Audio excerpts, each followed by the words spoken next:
أعوذ بالله من الشيطان الرجيم. بسم الله الرحمن الرحيم. الحمد لله رب العالمين، والعاقبة للمتقين، ولا عدوان إلا على الظالمين. أشهد أن لا إله إلا الله وحده لا شريك له، وأشهد أن سيدنا ونبينا محمدا عبده ورسوله، وصفي الله من خلقه وحبيبه، إمام الأنبياء وسيد المرسلين. اللهم صل وسلم وبارك على سيدنا محمد وعلى آله وصحبه وسلم تسليما كثيرا. قال رب اشرح لي صدري ويسر لي أمري واحلل عقدة من لساني يفقهوا قولي. اللهم يسر ولا تعسر، اللهم يسر ولا تعسر. Tuan-tuan yang dimuliakan sekalian, Assalamualaikum warahmatullahi wabarakatuh.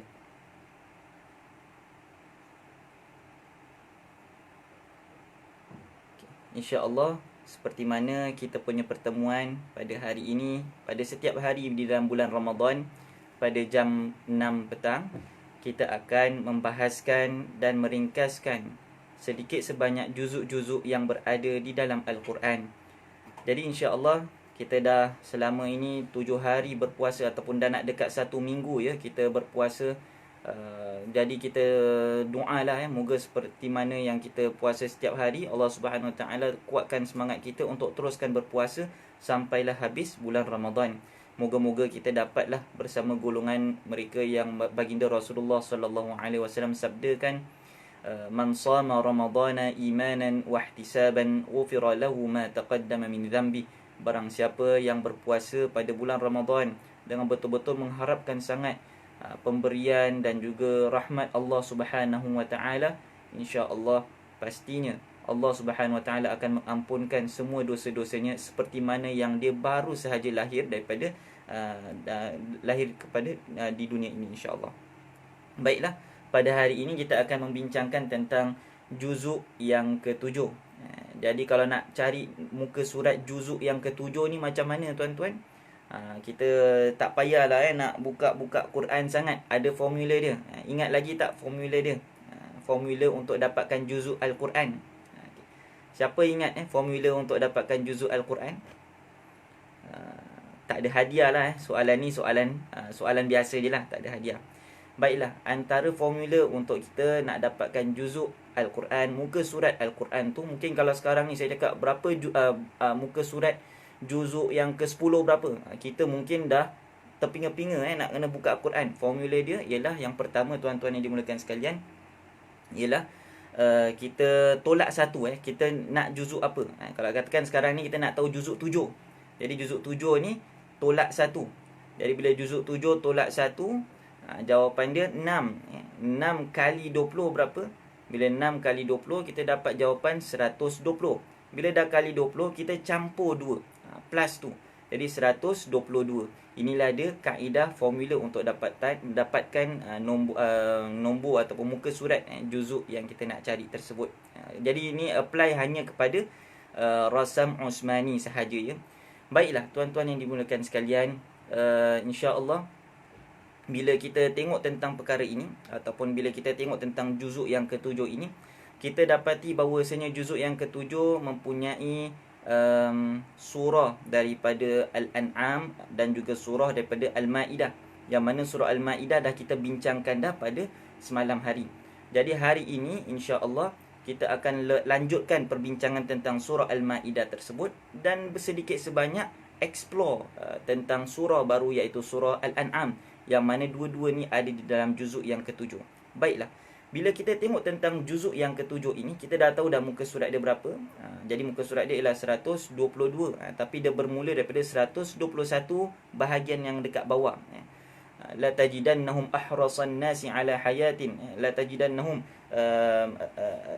tentang ayat Al-Quran ini, Allah Subhanahu wa taala berfirman, la tajidanna ashaddan nasi adawatan lil ladina amanu al yahuda wal ladina asyraku. Inilah dia permulaan juzuk yang ke-7. Baiklah, bila kita cakap tentang juzuk yang ke-7 ini ada surah Al-Ma'idah. Kita dah tahu dah semalam tentang surah Al-Ma'idah ni membawa makna juadah, hidangan. Jadi kenapa datangnya surah tersebut nama dia Al-Maidah? Dia diambil daripada surah Al-Maidah itu sendiri. Bahagian terakhir surah Al-Maidah ada kisah tentang penurunan Al-Maidah, iaitu hidangan daripada langit kepada Nabi Isa alaihissalam, ketika Al-Hawariyun berkata, wahai ya Isa bin Maryam, hal yastati'u rabbuka ay yunazzila alaina ma'idatan minas sama'.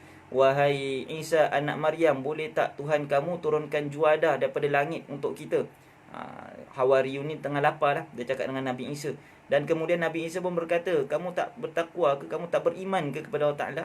Maka Hawariyun ni kata, kita beriman, tetapi bukannya kerana kita tanya soalan ni pasal kita tak beriman. Cuma kita nak dah lapar sangat jadi kita nak sangat mohon kepada Allah Ta'ala untuk turunkan makanan.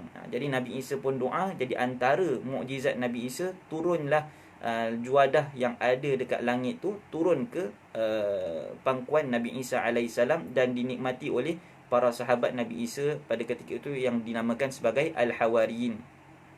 Jadi disebabkan kejadian inilah satu nikmat yang luar biasa diturunkan kepada Nabi Isa, dan kemudian Hawariyun dapat menikmati nikmat tersebut. Dan kemudian ada sebahagian daripada orang Hawariyin ini yang mana mereka ni betray Nabi Isa lepas dah nampak kejadian-kejadian yang luar biasa tersebut. Maka jadilah surah Al-Maidah ini sebagai teguran bahawasanya segala hukum hakam, kalaulah itu makanan diturunkan kepada Nabi Isa yang boleh memberikan kita kekenyangan dan kesihatan badan, ini adalah wahyu Allah Ta'ala yang Allah Ta'ala turunkan kepada Nabi Muhammad SAW, bukan sahaja memberikan makanan kepada jasmani, tetapi juga memberikan makanan kepada jiwa dan juga spiritual aspek daripada kehidupan manusia ini. Jadi itulah lebih utama daripada hanya makanan. Kalau makanan habis gitu hari tu, makan waktu tu dah habis dah. Tapi kalau wahyu ni bila dia turun, dia jadi santapan rohani yang mana bila kita dapat hikmah tersebut, dia tidak akan habis dengan bila kita belajar. Dia akan berterusan dan berterusan dan berterusan sampai bila-bila. Jadi kalaulah nikmat yang diturunkan kepada Nabi Isa itu adalah luar biasa, kalau dibandingkan dengan nikmat wahyu yang diturunkan kepada Nabi Muhammad SAW, lagilah luar biasa. Jadi kalau katakan kita dalam surah Al-An'am, surah Al-Maidah ini memberitahu kepada kita segala hukum hakam tu adalah merupakan nikmat daripada Allah Subhanahu Wa Taala untuk menjadikan masyarakat yang sempurna, masyarakat yang baik, masyarakat yang dapat lebih produktif pada waktu demi waktu yang akan datang. Jadi tuan-tuan yang dimuliakan sekalian, bila kita lihat tentang perkara ini, kita dapat tahu tentang bagaimana kesilapan-kesilapan yang ada pada Bani Israel. Mereka dah dapat wahyu daripada Allah Subhanahu Wa Taala, tapi mereka abaikan. Apa jadi kat mereka? Semalam kita dapat belajar sedikit sebanyak tentang case study, cerita tentang kaum Nabi Musa alaihissalam, Bani Israel. Bahagian mana pula ni? Cerita bahagian mana ni? Cerita bahagian mereka nak kena masuk negeri Palestin, tapi mereka kalau nak masuk tu mereka kena perang. Jadi mereka kata, kita tak nak perang lah. Wahai Musa, idhab anta wa rabbuka faqatila innaha huna qa'idun. Musa, kau pergilah perang. Kita tak payah perang, kita duduk je. Jadi disebabkan mereka ni ingkar, tak nak dengar perintah Nabi Musa alaihissalam, bahkan wahyu dah turun dah, dan kemudian mereka lagi boleh ingkar wahyu Allah Subhanahu Wa Taala tersebut. Apa yang jadi dekat mereka? Yatihuna fil ardi arba'ina sanah. Mereka pusing dekat tempat pada tak jumpa negeri Palestin selama 40 hari, 40 tahun. Itulah dia keadaan bagaimana kalau kita membuatkan satu kesilapan atau mengingkari wahyu Allah Subhanahu Wa Taala, kita akan dapat nampak tentang efek-efek dia kepada masyarakat secara umumnya. Jadi kalaulah hukum hakam Allah Ta'ala yang Allah Ta'ala turunkan yang merupakan Al-Quran, kalaulah katakan kita melanggarnya, dia akan affect the whole masyarakat kita. Dia punya kesan dia mungkin kita je yang kena, kita nampak tapi sebenarnya dia kesan kepada semua orang. Contohlah saya kasih ialah tentang ayat Al-Quran, wala tubadzir tabzira, janganlah kamu membazir. Jadi jangan kamu membazir. Kita akan terfikir tak ada salah apa-apa kalau saya membazir. Yang membazir tu saya seorang je yang buat, dia tak affect apa-apa pun. Mungkin saya dah makan, satu pinggan, saya tambah lagi satu pinggan. Sekali tambah lagi satu pinggan, tak habis. Saya pun buang. Bila saya buang, saya rasa alah ni sikit je. Bukannya saya buat syirik, bukannya saya buat zina, bukannya saya membunuh orang. Ni membuang makanan je, membazir je, sedikit je. Jadi kita nampak seakan-akan dosa tu sedikit. Tetapi kita ingatlah tuan-tuan yang dimuliakan sekalian, Allah Subhanahu Wa Taala menyifatkan orang yang membazir ini sebagai kawan syaitan. Macam mana dia jadi kawan syaitan pula? Dia jadi kawan syaitan ni bila tuan-tuan? Atas dua aspek. Yang pertama, syaitan ni Allah Ta'ala describe syaitan tersebut dalam ayat membazir ni. Allah Ta'ala sambung ayat membazir tu dengan mengatakan wala tubadzir tabzira innal mubadzirina kanu ikhwana syayatin. Sesungguhnya orang-orang membazir ini adalah kawan-kawan saudara-saudara orang-orang ataupun saudara-saudara syaitan. Wa kana syaitanu li rabbih kafura, dan syaitan ni sentiasa kufur kepada Allah Subhanahu Wa Taala. Kufur ni apa tuan-tuan? Kufur ni lawan kepada syukur. Maknanya dia tak appreciate dengan apa yang Allah Taala berikan kepada mereka. Inilah yang dimaksudkan oleh kufur nikmat. Tuan-tuan yang dimuliakan sekalian, jadi bila kita membazir, orang yang membazir ni pertama sekali ialah mereka yang selalunya tak mensyukuri nikmat yang Allah Ta'ala berikan kepada mereka. Dalam keadaan seperti itu, mereka dah nak dekat sama dengan syaitan. Sebab tu Allah Ta'ala samakan mereka dengan kawan syaitan. Perkara kedua tuan-tuan yang dimuliakan sekalian, kenapa dinamakan sebagai kawan syaitan? Setakat buang nasi je. Jawapan dia ialah, kalau kita pastikan dan kalau kita perhatikan, nak dapatkan nasi tersebut tuan-tuan, perlu kepada apa? Perlu kepada energi, perlu kepada seorang petani, perlu kepada orang yang bungkuskan beras tersebut, hantarkan beras tersebut dekat shopping center, pack dia, advertise dan sebagainya. Satu suap beras je makan bermacam-macam proses yang kena lalui. Tetapi tuan-tuan yang dimuliakan sekalian, kalaulah katakan makanan tersebut kita buang dan kita membazir, kita dapat nampak seakan-akan kita membantu saudara kita buat dosa. Macam mana tuan-tuan? Saya kasih contoh.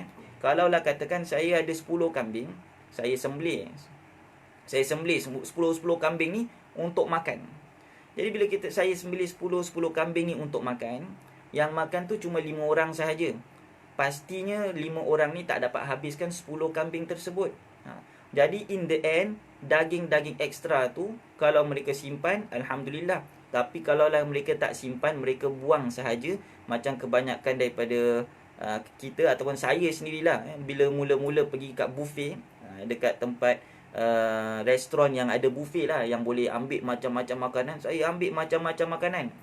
Bila dah ambil banyak macam-macam makanan, dalam hati ingatkan boleh habis. Sekali bila time makan satu pinggan je, rasa dah macam tak boleh habis. In the end, makanan yang belin-belin tu apa saya buat? Saya buang, membazir. Jadi daripada situ saya belajar apa tuan-tuan? Saya belajar bahawasanya perkara ini memberikan impak bukan sahaja kepada diri saya, tapi kepada seluruh dunia. Bayangkan tuan-tuan, kalaulah ada orang yang tak dapat makan, dan kemudian disebabkan kita memakan bahagian mereka, ataupun disebabkan daging tu ataupun 10 kambing ni 5 orang makan, dan kemudian belin dia tu mereka buang, sedangkan ada orang lain yang lebih susah, yang tak ada makan, tak ada apa-apa, mereka terpaksa buat apa tuan-tuan? Kalau mereka dah tak ada makanan tapi mereka nak makan, mereka terpaksa mencuri. Mereka terpaksa mungkin dalam nak mencuri tu mereka bunuh orang atau mereka pukul orang. Itu dah menjadikan satu musibah yang mana kita tak akan dapat lihat, tetapi dia akan berlaku. Macam ginilah dia tuan-tuan akibat pembaziran. Pembaziran ni bukan saja kita buat satu perkara, dia affect diri kita, tapi dia affect the whole masyarakat dan community. Dan ini kita dapat nampak kalau kita melanggar perintah Allah Subhanahu Wa Taala, walaupun nampak sedikit tetapi dia affect kepada the whole community. Samalah juga macam Bani Israel tu tadi. Dia cakap dengan Nabi Musa, "Wahai Musa, engkaulah masuk je. Kaulah pergi perang, kita tak payah pergi perang." Pasal kata-kata mereka, the whole nation of Bani Israel tak dapat masuk negeri Palestin pada waktu itu sampailah hari ini. Tuan-tuan yang dimuliakan sekalian, kita sambung lagi perbincangan insya-Allah tentang juzuk yang ketujuh. Jadi bila surah Al-Maidah ini dah ceritakan tentang keadaan orang-orang Bani Israel yang melanggar perintah Allah Subhanahu Wa Taala, Allah Subhanahu Wa Taala memuji juga beberapa keadaan Bani Israel yang ikut kepada perintah Allah Subhanahu Wa Taala. Dan kemudian kita dapat nampak di dalam muka surat 122 juzuk yang ke-7 ni mengatakan wa idza sami'u ma unzila ila ar-rasul tara a'yunahum tafidhu minad dam'i mimma arafu minal haqq. Ada di antara Bani Israel yang bila dengar wahyu daripada Allah Subhanahu Wa Taala, mereka terus beriman dan mereka bercucuran air mata keluar disebabkan mereka tahu perkara ni adalah perkara kebenaran dan mereka lekas-lekas mengikut kebenaran tersebut. Wa yaqulun rabbana amanna faktubna ma'asy syahidin, dan mereka pun berdoa, ya Allah, sesungguhnya kami dah beriman, maka golongkanlah kami dengan orang-orang yang beriman. Jadi tuan-tuan yang dimuliakan sekalian, di antara Bani Israel tu ada juga orang yang baik. Jadi di sini kita dapat nampak Allah SWT kongsikan lagi tentang perbincangan tentang makanan, tentang makanan, tentang buruan. Jadi daripada ayat sini sampailah kepada ayat muka surat 125, Allah Subhanahu Wa Taala membincangkan tentang peribadi pemakanan. Bila dah masuk 125, Allah Subhanahu Wa Taala bincangkan tentang keadaan wasiat.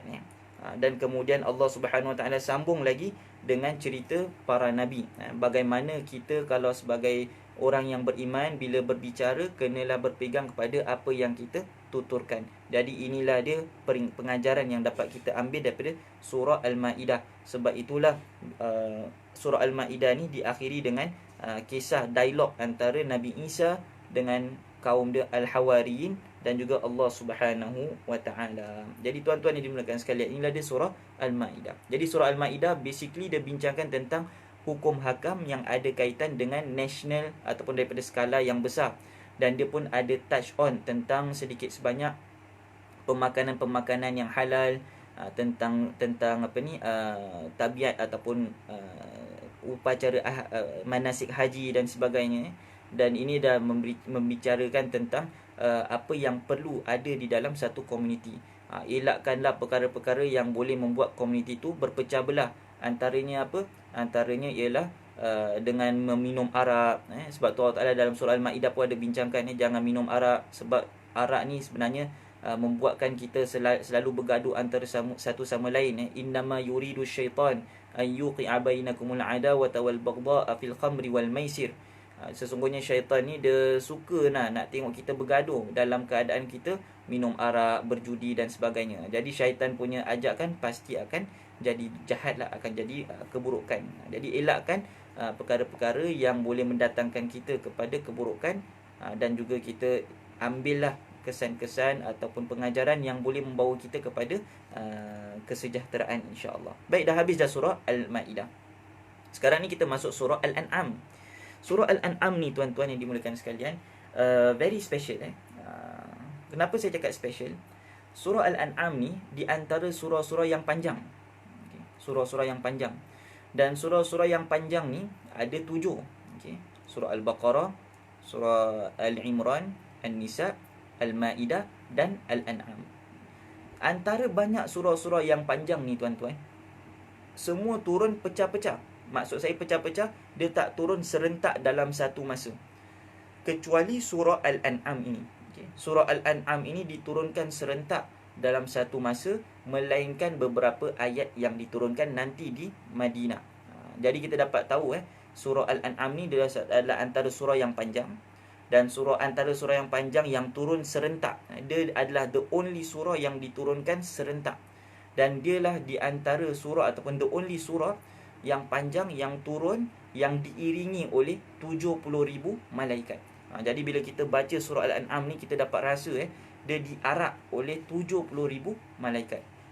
Ini dapat kita rujuk di dalam beberapa ulama-ulama tafsir, antaranya Ibn Abbas, antaranya Sayyidina Umar dan sebagainya, ada membincangkan tentang permasalahan ini.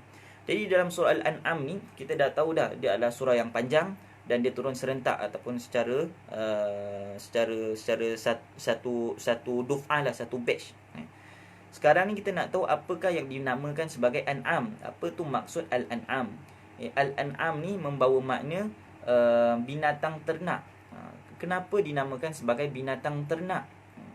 Kalau kita cakap Al-Maidah tu, ialah hidangan. Kenapa? Sebab dia ada kaitan dengan cerita Al-Maidah yang datang daripada kisah Nabi Allah Allahumma salli ala sayyidina Muhammad, Nabi Allah Isa alaihissalam. Tapi kalau kita cakap tentang Al-An'am ni pula, dia mengisahkan tentang budaya orang Arab. Samalah juga kalau saya cakap ketupat. Ketupat confirm kita akan terfikir budaya ni budaya orang Melayu. Jadi kita akan dapat tahu perkara-perkara yang ada kaitan dengan ketupat. Okey, hari raya, kita tahu automatik bila cakap ketupat kita dah tahu hari raya. Perkara yang ada kaitan dengan ketupat. Kemas-kemas rumah, okey, ada kaitan dengan gilang, pergi beli barang, pergi beli daun ketupat dan sebagainya. Ini adalah contoh kalau saya cakap ketupat. Okey, kalau saya buka buku cerita, nama cerita buku cerita tu adalah ketupat, mungkin kita akan terfikir cerita pasal hari raya dan sebagainya. Betul tak? Jadi sekarang ni bila saya cakap tentang surah Al-An'am, surah ni nama dia binatang ternak. Apa yang akan terlintas dan akan terspark dekat atas pemikiran kita? Kita akan cuma cakap okeylah binatang ternak. Tetapi kenapa dinamakan sebagai binatang ternak? Inilah yang akan saya kongsikan. Binatang ternak ni adalah satu lambang yang sinonim dengan adat orang-orang jahiliyah yang ada dekat Mekah ataupun adat orang-orang Arab. Apakah adat-adat orang Arab ni? Adat-adat orang Arab ni, mereka kata binatang ternak ni tak semua yang kita boleh makan. Ni superstitious orang Arab lah pada waktu jahiliyah. Jadi kalau dah sembelih binatang tersebut, binatang ternak tersebut, sebahagian tempat binatang tu kita tak boleh makan. Okay. Dan kemudian cuma bahagian perut isi ni diboleh makan untuk orang lelaki je, orang perempuan tak boleh makan. Banyak superstitious dan mereka ni kalau nak sembelih binatang ternak, mereka mesti sembelih atas nama Tuhan mereka, atas nama berhala-berhala mereka, untuk hadiahkan kepada berhala-berhala mereka. Jadi ini adalah antara budaya yang memang rapat dengan orang-orang Arab. Mana kita dapat tahu cerita ni? Bukan saya reka sendiri, tapi kita bolehlah rujuk dekat dalam surah Al-An'am. Di dalam surah Al-An'am ayat yang ke 136. Kita buka dekat dalam ayat 136 surah Al-An'am. Okay, dekat sini Allah Subhanahu Wa Taala berfirman, kalau kita nak baca kat rumah lebih lanjut, bolehlah baca tentang bagaimana binatang-binatang ternak ni, sebahagian mereka kata ni untuk Tuhan-Tuhan mereka, dan sebahagian lain ni untuk Allah Ta'ala. Apa yang untuk Allah Ta'ala kita boleh kasih dekat Tuhan-Tuhan kita, apa yang untuk Tuhan-Tuhan kita, kita tak boleh kasih untuk Allah Subhanahu Wa Taala. Adalah keadaan-keadaan seperti itu. Dan kemudian mereka pun mula berkata lagi bahawasanya makanan-makanan an'am ataupun binatang ternak ni cuma boleh kepada orang-orang lelaki sahaja, orang perempuan tak boleh. Ada sebahagian parts an'am ni tak boleh dimakan oleh orang-orang wanita. Ini adalah antara pandangan-pandangan mereka. Jadi ini adalah berbentuk akidah, ya tuan-tuan yang dimuliakan sekalian. Jadi bila kita cakap tentang Al-An'am dari kacamata budaya Arab yang ada pada zaman baginda Rasulullah sallallahu alaihi wasallam, automatik mereka akan cakap apa? Ritual yang khusus untuk Tuhan mereka, and ritual yang ada khusus untuk makanan yang kita boleh makan dan makanan yang kita tak boleh makan. Jadi itu ada sedikit sebanyak dengan konsep akidah lah. Akidah ni, sembelihan ni kita boleh makan, sembelihan ni kita tak boleh makan. Ni Tuhan punya, ni kita punya. Ni adalah antara konsep jahiliyah yang ada pada ketika itu. Jadi bila konsep ini berlegar di minda mereka, maka bila turun surah Al-An'am, mereka akan dapat tahu, rupa-rupanya ni cerita ni ada kisahkan tentang akidah, ada kisahkan tentang message yang Rasulullah nak memperbetulkan akidah orang-orang Quraisy, orang-orang kafir Mekah pada waktu itu. Jadi kalau kita nak tengok ni daripada manalah datang nama surah Al-An'am. Sekarang ni tuan-tuan yang dimuliakan sekalian, kita dah tahu dah surah Al-An'am bentuk dia macam mana. Dia satu surah yang panjang, ada 165 ayat, okey. Dan dia diturunkan serentak, beza dengan surah-surah lain. Dan kemudian dia diturunkan dengan diarak oleh 70,000 malaikat.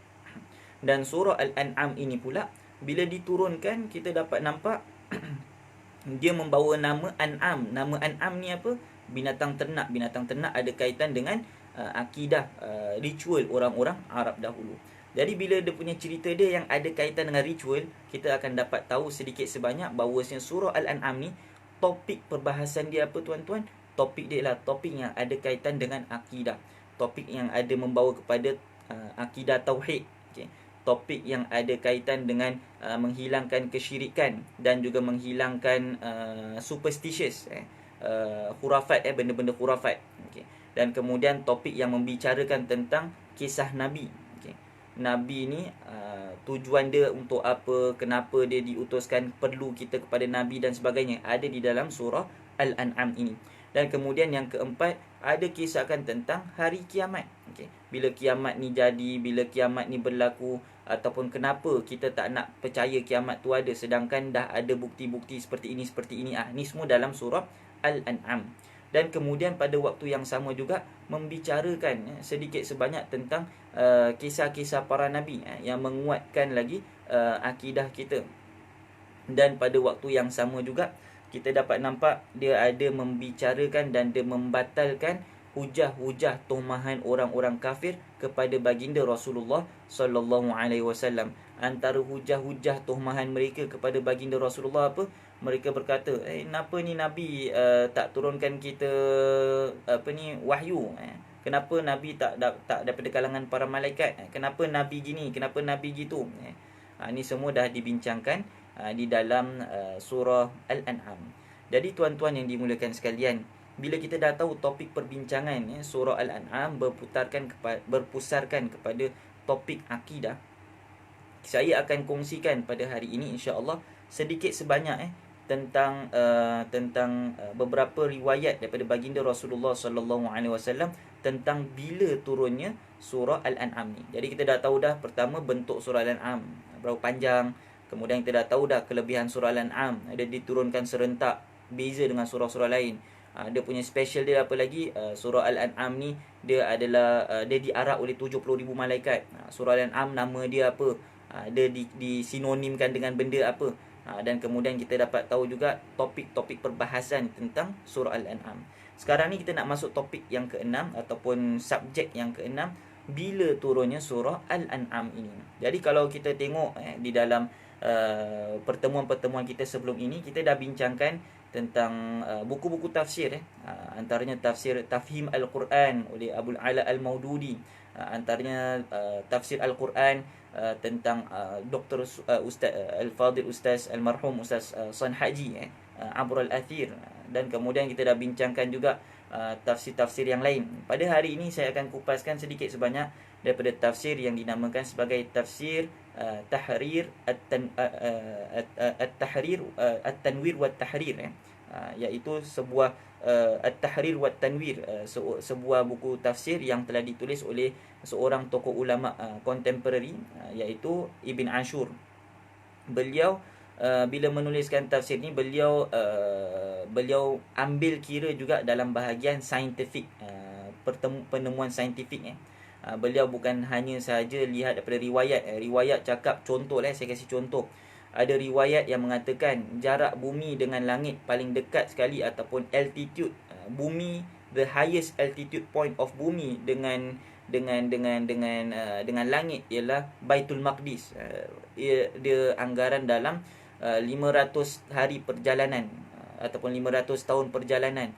Ini adalah antara riwayat sahaja yang mana kita belum dapat buktikan dengan kaedah-kaedah sains. Tapi kalau kita lihat dari sudut buku tafsir yang saya kongsikan ni, At-Tanwir, At-Tahrir wa Tanwir ni, beliau bincangkan dari sudut betul ke riwayat tu. Macam mana kita nak tengok riwayat tu betul ataupun tidak. Jadi ini adalah beberapa cara yang berbeza dari sudut penafsiran ayat-ayat Al-Quran. Baiklah, bila turunnya surah Al-An'am, mengikut kepada kajian Ibn Ashur di dalam kitabnya At-Tahrir wa Tanwir, beliau mengatakan ia diturunkan sebelum tahun yang ke-10 kenabian. Apa tahun ke-10 kenabian? Nabi jadi Nabi pada tahun pertama lah, bila time turunnya surah yang dinamakan sebagai surah Al-Alaq, Iqra bismi rabbikal ladzi khalaq. Dan kemudian sambung pula kepada surah-surah lain. Jadi tahun yang pertama Nabi jadi Nabi, apa jadi? Tahun kedua Nabi jadi Nabi, apa jadi? Semua dia bilang. Jadi turunnya surah Al-An'am ni ialah selepas surah Al-Hijr. Okay, surah Al-Hijr ni dia bilang tentang kisah kaum Samud, kaum-kaum yang terdahulu. Dan kemudian bila turunnya surah Al-An'am ni, dia diturunkan pada tahun yang sebelum tahun ke-10 kenabian. Jadi Nabi belum hijrah lagi, Nabi masih dekat Mekah lagi. Nabi hijrah bila? Anggaran pada tahun yang ke-13 setelah kenabian. Jadi kalau kita tengok Nabi tahun ke-10 sebelum Nabi jadi ataupun tahun ke-10 kenabian Nabi Muhammad sallallahu alaihi wasallam, apa kejadian-kejadian yang dah berlaku? Kita dapat nampak bahawasanya kehidupan Nabi Muhammad sallallahu alaihi wasallam melalui beberapa fasa, antaranya fasa dakwah yang mana Rasul dakwah secara senyap-senyap dengan konteks Rasulullah. Ada fasa dakwah Rasul secara terang-terangan. Bila Rasul dakwah secara terang-terangan, ada orang terima, ada orang yang tak terima. Yang tak terima cuma frame Rasulullah, tetapi tak buat apa-apa kepada Rasulullah, tak siksa Rasulullah pun, cuma cakap-cakap dia tentang keburukan Rasulullah. Rasulullah ni sahir lah, Rasulullah ni tukang sihir lah, Rasulullah gila lah, Rasulullah gini lah. Semua kata-kata tomahan sahaja. Tapi lepas dah fasa yang seterusnya, tengok Rasulullah dah semakin banyak followers, dah semakin banyak pengikut, maka orang-orang Quraisy pada waktu tu yang tak okey dengan Rasulullah SAW, mereka pun mulalah buat mengurat langkah yang lebih agresif. Mereka tangkap penganut-penganut Islam ataupun ajaran Islam dan sebagainya. Dan mereka siksa. Pada waktu tu barulah mereka pergi Habsyah, hijrah pergi Habsyah dan sebagainya. Ini semua tahun ke-5, tahun ke-6, tahun ke-7. Tahun ke-10, tuan-tuan yang dimuliakan sekalian, dikenali sebagai tahun yang sedih, iaitu kematian Abu Talib dan kewafatan Sayyidatina Khadijah. Di sini ayat surah Al-An'am ni turun sebelum Rasulullah SAW mengalami peristiwa tersebut. Jadi inilah ada fasa turunnya surah Al-An'am. Jadi sebab itulah kita tengok surah Al-An'am ni banyak defend Nabi. Kenapa banyak defend Nabi? Sebab pada waktu tu banyak orang buat tuhmahan. Okay.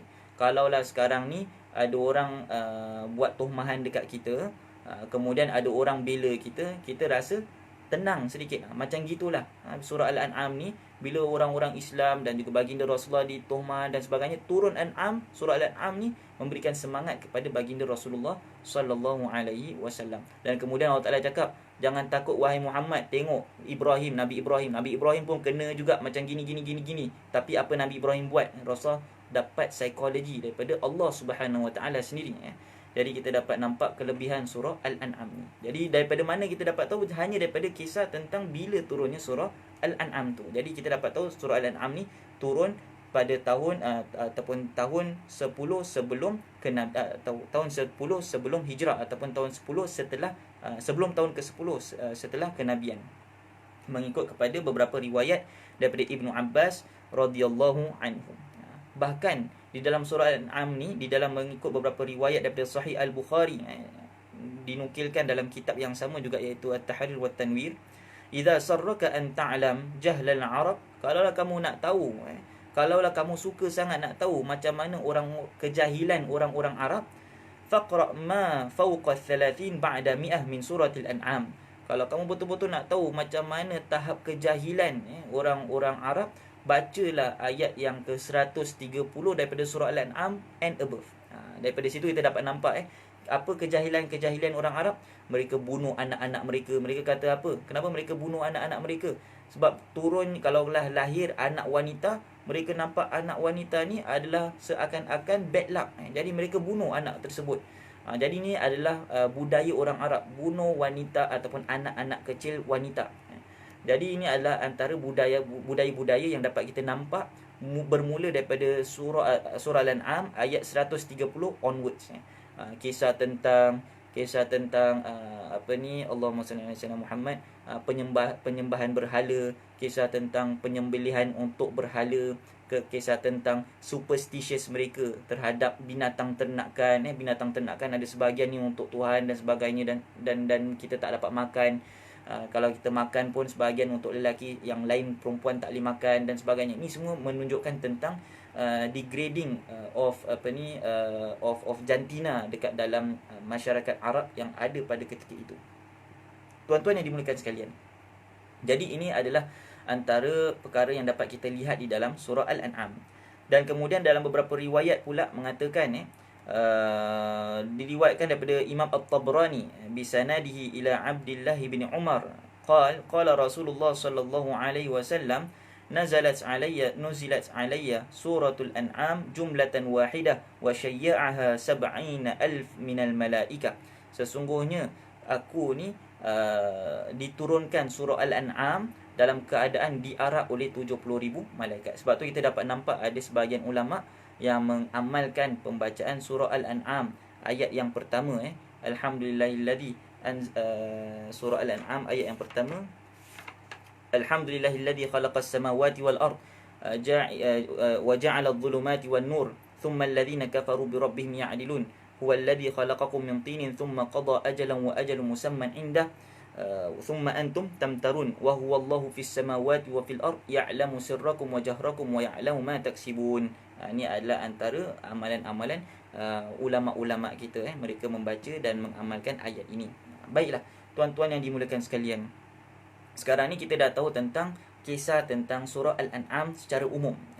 Kita dah tahu dah tentang daripada mana datang surah Al-An'am ni, dan kita dapat tahu bentuk surah Al-An'am. Kita dapat tahu juga tentang bagaimana nama surah Al-An'am tu diderive daripada mana, dan kemudian superstitious orang Arab yang ada kaitan dengan surah Al-An'am apa dia. Dan kemudian kita ada bincangkan juga surah Al-An'am ni ada kaitan dengan akidah-akidah orang-orang beriman dan akidah orang-orang Quraisy dan orang-orang kufar Mekah pada ketika itu. Dan kita pun dapat tahu bila turunnya surah Al-An'am ni. Kita pun dapat tahu topik-topik pembahasan utama surah Al-An'am ni, tentang tauhid, tentang hari kebangkitan, tentang adab bersama orang-orang yang bukan Islam dan sebagainya. Ini ada dalam surah Al-An'am. Baiklah tuan-tuan yang dimulakan sekalian, sekarang ni contohlah tentang adab bersama orang-orang yang bukan Islam. Allah SWT bincangkan dalam surah Al-An'am ni, wala tasubbul ladina yad'una min dunillah fayasubbullaha adwan bighairi ilm. Janganlah kamu mengherdik ataupun menghina ataupun merendahkan agama-agama orang-orang yang sembah kepada patung. Allah Ta'ala bilang pada orang beriman, jangan kamu mengherdik, jangan kamu menghina, jangan kamu memaki, jangan kamu kata-kata keji kepada mereka. Sebab kalau kamu buat perkara tersebut, automatik mereka akan mengkeji kamu. Mereka akan mengkeji ajaran yang mulia ini. Jadi seakan-akan baginda Rasulullah pun pernah memberikan sabda ada di antara sahabat, ada di antara manusia, bukan sahabat, ada di antara manusia yang sanggup memaki ibu bapa je sendiri. Jadi pada waktu tu Rasulullah, sahabat pun dengar, dia kata, kenapa ada orang nak maki mak bapak sendiri? Rasul kata, kalaulah kamu memaki mak bapak orang, automatik orang akan memaki mak bapak kamu sendiri. Jadi seakan-akan bila kamu buat kejahatan, orang akan balas balik dengan kejahatan. Jadi untuk elak daripada orang buat kejahatan kepada kamu, jangan buat kejahatan langsung, buatlah kebaikan. Jadi sebab itulah Imam Asy-Syafi'i berkata apa? Kalaulah aku bertemu dengan musuh aku, kullama alqaitu aduwi uqaddimu lahum bitahiyyat. Aku utarakan dengan kata-kata yang baik. Sebab kalau aku utarakan kata-kata yang baik, automatik orang tu nak buat jahat dekat aku pun terhindar juga. Jadi ini adalah antara konsep yang dapat kita ambil kesan ataupun ambil belajar daripada kisah surah Al-An'am ni. Baiklah, antara topik yang akan kita bincangkan secara detail tentang surah Al-An'am ni, kita dapat tahu environment background surah Al-An'am ni diturunkan pada tahun ke-10 kenabian, dalam keadaan Nabi ni diherdik, diburu, dicaci, dimaki dan sebagainya.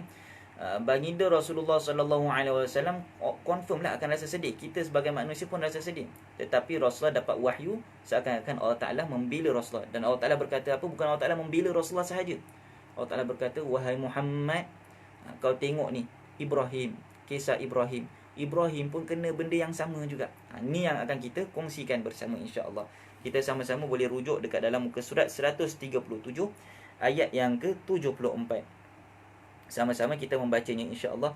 A'udzu billahi minasyaitonir rajim. Wa idh qala Ibrahim li abihi Azara atattakhidhu asnaman aliha inni araka wa qaumaka fi dhalalin mubin. وكذلك نري إبراهيم ملكوت السماوات والأرض وليكون من الموقنين. Tatkala Ibrahim berkata kepada ayahnya yang bernama Azar. Ada riwayat mengatakan ni bukan ayah dia, pak cik dia. Wallahu alam bisawab. Ibrahim berkata kepada ayahnya Azar, adakah kamu mengambil patung-patung ini sebagai Tuhan? Sesungguhnya aku melihat perbuatan kamu ini dan juga kaum-kaum kamu ini di antara perbuatan orang-orang yang sesat.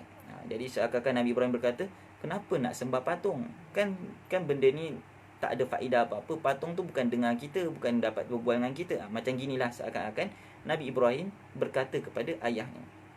Dan kisah ni ingat diturunkan dekat Mekah sebelum Rasul berhijrah. Jadi keadaan dekat Mekah tu orang banyak sembah berhala. Dan bila keadaan orang banyak sembah berhala, orang bila turunnya wahyu daripada Allah Ta'ala, Rasul berkata jangan sembah berhala, berhala ni tak dapat memberikan manfaat dan sebagainya. Kaum dia mengutarakan kata-kata kesat kepada baginda Rasulullah sallallahu alaihi wasallam. Jadi bila ayat ni turun, Allah Ta'ala nak bilang pada Rasulullah apa? Wahai Muhammad, sebelum kamu buat gini, Nabi Ibrahim dah buat dah. Lagi Nabi Ibrahim buat bukannya dengan kaum dia je, bukan klan dia je, bukannya dengan darah daging dia je, ataupun bukan dengan keluarga dia, tapi Nabi Ibrahim buat dengan bapa dia sendiri. Nabi Ibrahim cuba nak cakap dengan bapa dia sendiri. Seakan-akan nak nasihat dengan orang yang dekat dengan kita ni lebih susah ataupun lebih berat. Kenapa? Mungkin kita takut mengherdik dia dan sebagainya. Ini adalah antara kesan yang dapat kita belajar daripada kisah Nabi Ibrahim alaihissalam. Kita sambung lagi. Wa kadzalika, dan begitulah kami buktikan kepada Ibrahim tentang kehebatan langit dan bumi. Dan juga Nabi Ibrahim, disebabkan ini Nabi Ibrahim dijadikan di antara orang-orang yang beriman. Jadi Nabi Ibrahim pun berimanlah, sebab Nabi Ibrahim tengok langit bukan main besar, bumi bukan main luas. Jadi mustahil lah ni semua diciptakan daripada patung tu.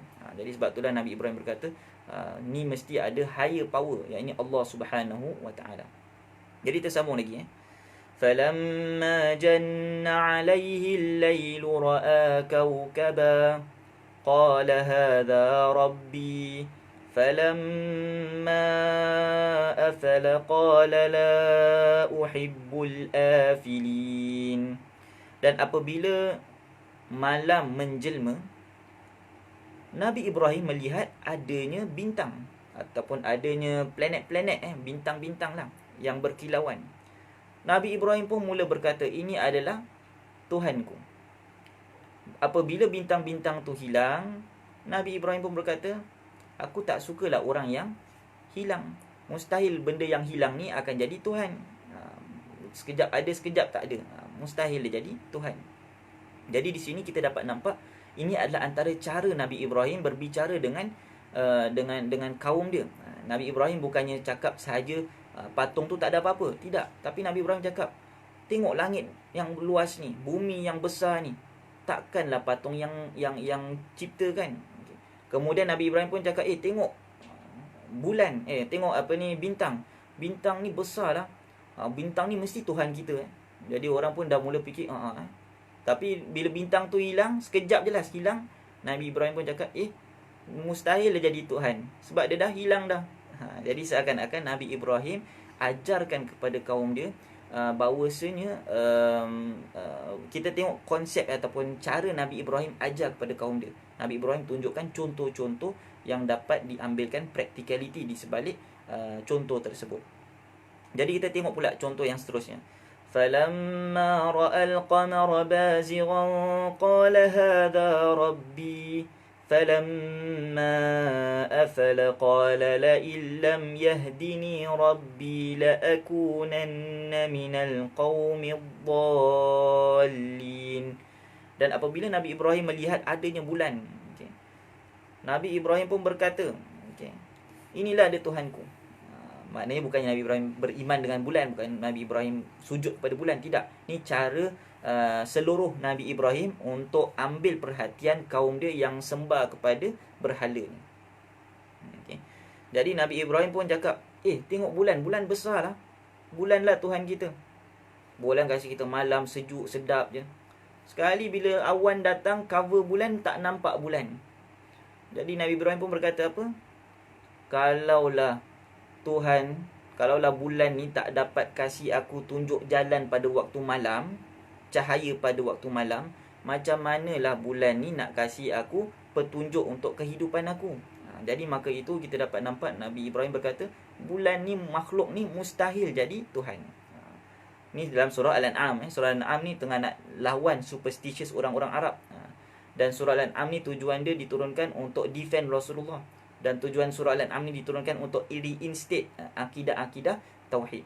Jadi kita tengok cara Nabi Ibrahim yang seterusnya. فَلَمَّا رَأَى الشَّمْسَ بَازِغَةً قَالَ هَذَا رَبِّي هَذَا أَكْبَرُ فَلَمَّا أَفَلَتْ قَالَ يَا قَوْمِ إِنِّي بَرِيءٌ مِّمَّا تُشْرِكُونَ. Bila Nabi Ibrahim melihat keluarnya matahari, Nabi Ibrahim berkata, ni lagi besar daripada bulan. Confirm ni lagi lah jadi Tuhan. Sebab ada matahari, adanya orang hidup, adanya orang keluar, ada orang pergi kerja, ada orang dapat makan buah-buahan, burung-burung semua berterbangan dan sebagainya. Bulan, matahari lah punca kehidupan. Matahari lah sepatutnya kita sembah. Tapi bila Nabi Ibrahim pun berkata, falamma afalat, bila matahari ni pun hilang juga. Bila matahari ni hilang, Nabi Ibrahim berkata apa? Kalau benda hilang, macam manalah dia nak jadi Tuhan. Jadi seakan-akan Nabi Ibrahim nak ajakkan kaum dia untuk berfikir, gunakan akal. Sebab kalau kita tak menggunakan akal, ataupun kita mematikan akal kita, inilah dia akan datang. Apa dia? Superstitious. Benda-benda khurafat semua akan datang. Okay? Ini tak boleh pegang ni nanti pingsan. Tak boleh masuk dengan kaki kiri. Masuk kaki kiri nanti bad luck. Tak boleh keluar hari ni, tak boleh keluar gini. Ini semua superstitious. Jadi untuk memecahkan superstitious tu ialah dengan mengamalkan ataupun menghidupkan pemikiran akal kita. Okay. Baiklah. Di sini kita sambung lagi. Nabi Ibrahim bila dah cakap gitu, Nabi Ibrahim berkata apa? Patung yang kamu sembah ni tak ada apa-apa nak dibandingkan dengan bulan, nak dibandingkan dengan bintang, nak dibandingkan dengan matahari. Matahari, bintang, bulan ni lagi besar, lagi hebat daripada patung kamu. Kalau benda-benda yang lebih hebat ni sendiri dah tak boleh jadi Tuhan, apatah lagi patung kamu ni. Jadi sebab tu ayat yang seterusnya Nabi Ibrahim berkata, Inni wajjahtu wajhiya lilladhi fataras samawati wal arda hanifan wa ma ana minal musyrikin. Kemudian Nabi Ibrahim pun berkata apa? Sesungguhnya aku menghadapkan jiwa raga aku kepada Allah yang menciptakan langit, yang menciptakan bumi, yang menciptakan matahari, yang menciptakan bulan, yang menciptakan bintang. Dialah Tuhan yang tak pernah hilang. Dialah Tuhan yang menciptakan segala-galanya. Dan aku bukannya di kalangan orang-orang yang mensyirikkan Allah Subhanahu wa taala. Nah, tuan-tuan yang dimuliakan sekalian. Jadi bila Nabi Ibrahim dah habis cakap ini, kaum dia pun mula berfikir. Jadi bila Nabi Muhammad sallallahu alaihi wasallam diturunkan wahyu berbentuk seperti ini, memberikan semangat kepada baginda Rasulullah sallallahu alaihi wasallam untuk teruskan lagi berdakwah. Bahawasanya asam resam dalam kita punya kehidupan pasti ada orang yang tak suka kita. Jadi kita akan dapat tahu, biasa ni biasa je, bukannya luar biasa. Okay.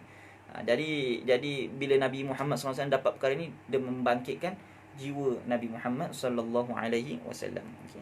Jadi di sini tuan-tuan yang dimuliakan sekalian, sedikit sebanyaklah yang dapat kita ambil faedah daripada kisah surah Al-An'am ni. Moga-moga dengan sedikit perkongsian ini tambah lagi keimanan kita, tambahkan lagi ketakwaan kita kepada Allah Subhanahu wa taala. Justru itu tuan-tuan yang dimuliakan sekalian, bacalah surah Al-An'am juzuk yang ke-7 yang bersamaan dengan malam yang ke-7 Ramadan ini. kerana di dalamnya banyak sangat hikmah-hikmah yang tersirat. Antaranya ialah hikmah tentang membasmi akidah syirik, menguatkan lagi akidah tauhid, menguatkan lagi prinsip bahawasanya akan adanya hari kebangkitan. Okey. Contoh menguatkan prinsip yang ada tentang hari kebangkitan, Allah Subhanahu Wa Taala berfirman dekat dalam ayat yang muka surat 140, ayat 95. Okey. Kita cuba tengok.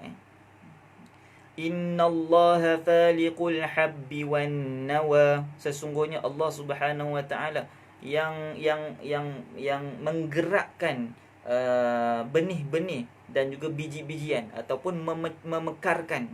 Okay, biji-biji ataupun benih-benih ni bila diletakkan dekat tanah, kita tuang air, biji tu dia grow sendiri.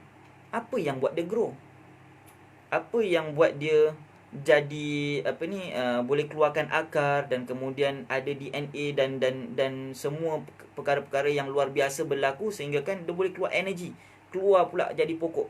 Siapa yang buat benda tu? Kita ke? Kita tak buat. Sebab tu Allah Ta'ala dalam surah Al-Waqi'ah Allah Ta'ala berfirman, antum tazra'unahu am nahnu zari'un. Kamu yang growkan pokok tersebut ke ataupun kami, yakni Allah Ta'ala yang growkan pokok tersebut. Jadi di sini kita dapat nampak Allah Subhanahu Wa Taala yang menciptakan alam ini, yang menciptakan biji yang kalau letak kat mana-mana lah dia tak boleh grow, melainkan dengan ada certain keadaan yang buat dia boleh grow. Itu pun kadang-kadang ada certain keadaan, letak dekat tanah, letak air, letak baja, letak apa, tetap tak grow juga. Tapi kawan dia lain, biji lain boleh grow. Kenapa pula? Siapa yang buat dia grow? Jadi inilah dia tuan-tuan yang dimuliakan sekalian, Allah Ta'ala berfirman, kami, innallaha, sesungguhnya Allah Ta'ala lah yang memekarkan biji-bijian tersebut ataupun benih-benih tersebut sehingga kan dia dapat grow. Yukhrijul hayya minal mayyiti wa yukhrijul mayyita minal hayy. Dan Allah Ta'ala lah yang menghidupkan, keluarkan benda yang hidup daripada benda yang mati. Tanah yang dah mati tak ada apa-apa, tapi bila kita jirus air dan sebagainya, dia grow pula. Ataupun letak benih dan sebagainya, dia grow pula. Dan kemudian itulah yang dimaksudkan, siapa yang hidupkan benda yang dah mati ni? Siapa yang keluarkan benda hidup daripada yang mati? Dan siapa yang mematikan benda yang hidup? Allah Subhanahu Wa Taala. Dzalikumullah, itulah dia Allah. Fa anna tufakun, kenapa lagi masih tak nak lagi? Kenapa lagi masih degil lagi? Kenapa lagi tak nak ikut perintah Allah Subhanahu Wa Taala? Ini ayat-ayat yang diturunkan kepada baginda Rasulullah sallallahu alaihi wasallam. Jadi bila kita dapat tahu tentang kejadian, yang kejadian ni diciptakan daripada tak ada, kemudian diadakan. Siapa yang adakan? Allah Subhanahu Wa Taala. Jadi bila kita dah mati, yang dulunya kita ada, confirm dah lagi senang untuk Allah Ta'ala ciptakan kita balik. Kalau kita baru sahaja buat epok-epok, sekali tu tiba-tiba kita nak buat epok-epok lagi. Beza kita yang baru nak buat epok-epok, kadang-kadang jadi, kadang-kadang tak jadi. Tapi kalau kita dah selalu buat, kita nak buat lagi dah senang dah. Jadi inilah ada sedikit sebanyak perbandingan ataupun takribul mafahim, mendekatkan pemahaman kita.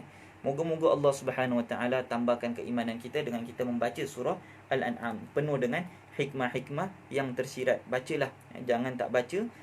Dia mempunyai siapa yang baca surah Al-An'am ni pasti akan terpegun. Dan dengan lagi kita dah tahu dah sejarah di sebalik surah Al-An'am ni diturunkan.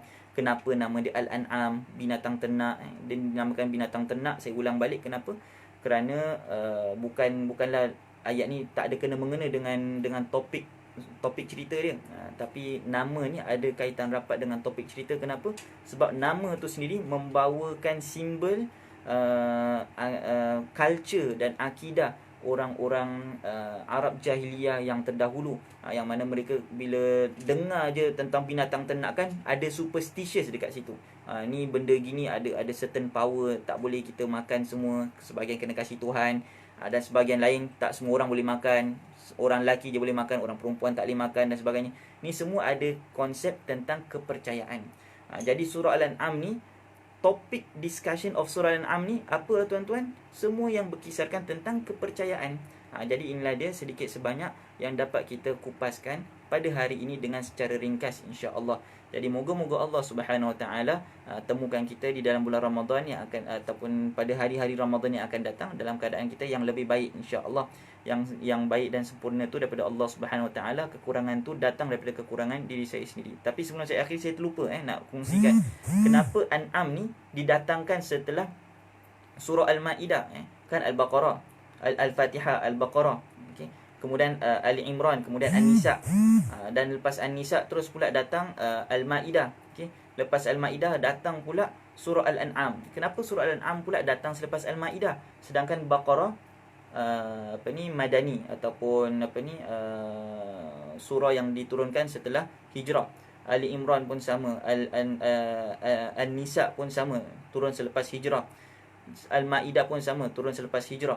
Tapi An'am pula datang selepas datang turun pada Rasulullah SAW sebelum Rasul berhijrah, tapi diletakkan di antara surah-surah yang turun selepas hijrah. Kenapa? Seakan-akan Allah Subhanahu Wa Taala nak bilang dekat dalam surah Al-Maidah yang cerita dia tentang kebanyakan tentang makanan, tentang cara kita bergaul dengan masyarakat dan sebagainya. Surah Al-An'am pula cakap juga tentang bentuk makanan, tapi dari sudut aspek akidah. Maknanya makanan binatang ternak ni makanan kita tak? Makanan kita. Tapi dia jadi bentuk aspek akidah apa? Iaitu ada superstitious. Kita tak boleh gini, kita tak boleh gitu dan sebagainya. Daripada sinilah kita akan bincangkan lebih lanjut tentang kisah-kisah tentang akidah di dalam surah Al-An'am. Wallahu a'lam bissawab. Saya mohon maaf kerana keterlewatan. InsyaAllah kita jumpa lagi pada waktu yang akan datang. Pada keesokan hari kita akan bersama dengan Al-Fadil Ustaz Muhammad Hafiz Abdul Wahab.